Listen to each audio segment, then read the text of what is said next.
Class 6 5 নম্বর set Bardhaman town school প্রশ্নচিত্রা 198 page.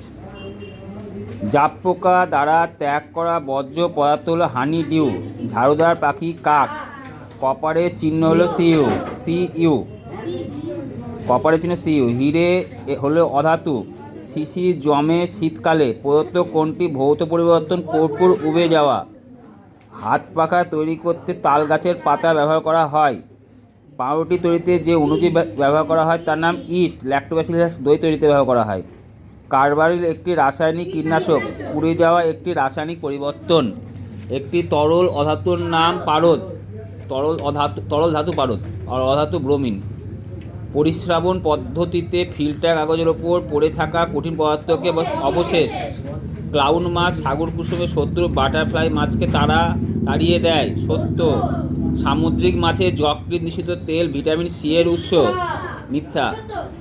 হ্যাঁ অসত্য যাই হোক, অসত্য লিখতে হবে। হ্যাঁ, আম গাছের মুকুল থেকে আম হওয়া একটি মন্থর ঘটনা সত্য, মিথ্যা লিখবো কেন, অনেক সময় লাগে। চুন জলের এখন সবাই আমের মুকুল আসতে শুরু করেছে, প্রচুর সময় লাগবে। চুন জলের মধ্যে মিশে থাকে জল ও ম্যাগনেসিয়াম অক্সাইড মিথ্যে, ফসফরাস পেন্টাঅক্সাইডে 4টি ক্লোরিন পরমাণু থাকে মিথ্যা, পেন্টাঅক্সাইডে 5টা ক্লোরিন পরমাণু থাকে, ইউরিয়া একটি প্রাকৃতিক সার মিথ্যা বা অসত্য রাসায়নিক সার।